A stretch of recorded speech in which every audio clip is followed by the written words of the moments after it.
Hey, what's up guys? Welcome to Fit and Healthy.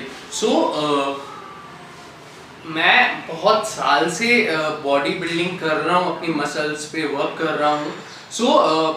एक ये question है कि मेरी फिजिक उस हाई लेवल पे क्यों नहीं है जो कि होना चाहिए, यू नो, कि उतना मैं एस्थेटिक नहीं दिखता हूँ, मैं एकदम श्रेडेड कभी नहीं दिखता हूँ, सिंगल डिजिट में मैं फैट नहीं है, या फिर मेरी फिजिक कोई इंटरनेशनल फिटनेस मॉडल जैसे सजी कॉन्स्टेंस एंड इन लोगों के कंपेयर में नहीं है, even not Indian body builder और जो फिटनेस मॉडल है. सो इसके पीछे का आज रीजन समझते हैं. फर्स्ट ऑफ ऑल मैं आपको बता दूं कि मैं एक बॉडी बिल्डर नहीं हूँ, ठीक है. मैं एक फिटनेस मॉडल हूँ और मेनली मेरा जो फोकस था मॉडलिंग में था कि एक अच्छी सी फिजिक हो जाए और साथ में यू नो कि थोड़ा बहुत फिटनेस का भी चले, मॉडलिंग का चले. First thing. सेकेंड थिंग, मैं कंप्लीटली नेचुरल हूँ और जिन लोग इस फील्ड में हैं उनको पता होगा कि नेचुरली वैसी फिजिक बनाना इम्पॉसिबल है, ठीक है. बिकॉज इफ मैं अपनी बहुत ज़्यादा कोशिश कर रहा हूँ, ऐसा नहीं कि मैं नहीं कर रहा हूँ, और मैं बहुत सारी गलतियाँ भी की हूँ. आई एम नॉट सेइंग कि I am the perfect, I am taking the full diet. मैंने भी अपनी बहुत सारी मील स्किप किया हूँ, यू नो.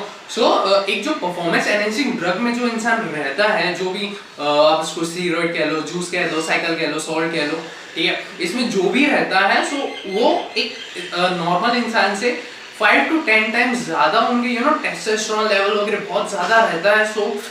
वो बहुत इजीली मसल बिल्ड कर सकते हैं as compare to a natural guy. First of all you need to understand this thing. ये एक पहला रीजन है. सेकेंड रीजन इज मैं वेजिटेरियन था पिछले साल तक. एक नेचुरल गाय, ठीक है, जो सिर्फ वे प्रोटीन ले रहा है, बिकॉज प्रोटीन के बहुत सारे सोर्सेज, आपको अलग अलग तरीके के प्रोटीन लेना चाहिए, जैसे कि थोड़ा बहुत soya protein, plant protein, animal protein, whey protein, ये सब का आपको ब्लेंड लेना चाहिए, तब कहीं जाके यू नो बॉडी पे एक अच्छा असर मिलेगा. अब आप एक ही टाइप का अगर प्रोटीन लेंगे तो आपकी बॉडी उस तरीके से रिस्पॉन्स नहीं कर पाएगी.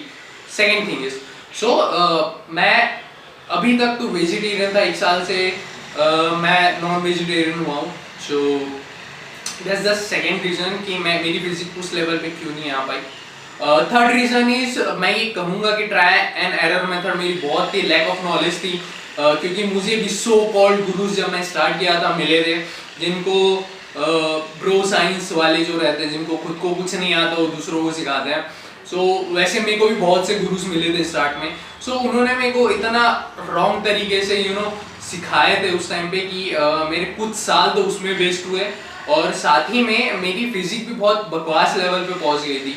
जैसे कि उनका ये था कि पहले अपन गेनिंग करते हैं फिर कटिंग करेंगे, बट उनको गेनिंग का मतलब भी नहीं पता. गेनिंग में मुझे कहा कि आप कुछ भी खाओ, कुछ भी करो. आई थिंक ये 2008 और 9 की बात है, 2009 8 या 9 की बात थी जब मैं जिम ज्वाइन किया था.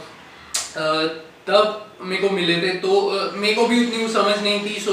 मैं कुछ भी खा रहा हूँ, रोटी सब्जी खा रहा हूँ. उस टाइम पे वे प्रोटीन सप्लीमेंटेशन भी नहीं था मेरे पास.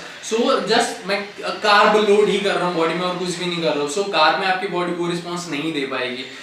यू नो मेरे एक दो साल में गेनिंग किया. मैं अप्रॉक्स 62 kg का था, वहाँ से मैं 90 kg का हो गया, और मेरा प्योर सिर्फ फैट था बॉडी में. आपको मैं कुछ हो सके तो मैं स्क्रीनशॉट डाल दूंगा. मैं एक 90 kg का एक बहुत ही मोटा सा इंसान बन चुका था, और उसके बाद वहाँ से फैट लॉस करना बहुत मुश्किल किया था मेरे लिए. जो मेरी फैट लॉस की जर्नी थी उसमें मुझे बहुत टाइम लगा, यू नो. तो पहले उतना गेन करना, देन लॉस करना, फिर उसके बाद मसल बिल्डिंग करना, फिर धीरे धीरे आप आना. ये ट्राई एंड एरर मेथड में मेरे आई थिंक 4-5 साल चले गए होंगे. फॉर्म समझना, फिजिक्स समझना, एंड डाइट कैसे लेना, क्या लेना, एंड ऑल. ये सब में 5 years तो मेरे लगभग चले गए थे, बिकॉज मुझे एक प्रॉपर ट्रेनर नहीं मिले थे, प्रॉपर कोच नहीं थे मेरे. उसके वजह से मेरा टाइम बहुत ज़्यादा खराब हुआ, एंड उसके वजह से फिजिक में भी बहुत यू नो. ये भी एक रीज़न है. वरना अगर 5 साल और मैं उस तरीके से अगर मेरे को प्रॉपर ट्रेनर मिलता और मैं अपनी फिजिक को उस तरीके से अगर ट्रीट करता तो वो अभी और कुछ लेवल पे रहता. And you need to understand all of this, you know, and that's all guys. hope you understand कि मेरी फिजिक उस एक्सट्रीम लेवल पे क्यों नहीं पहुंच पाई है. मैं कोई बहाना नहीं बना रहा हूँ, मतलब ऐसा होता है अगर जो इस फील्ड में है, you can understand this thing, it's not the easy thing. But मैं ये नहीं कह रहा कि नेचुरली आप सिक्स पैक एब्स नहीं बना सकते या आप सिंगल डिजिट फैट में नहीं आ सकते, आप इजीली आ सकते हैं, आप कर सकते हैं, but it takes time, you know, proper diet चाहिए आपको, सब चाहिए। And I try my best कि जैसे कोविड की सिचुएशन ठीक हो, जिम वगैरह खुले, so I will do that and thank you.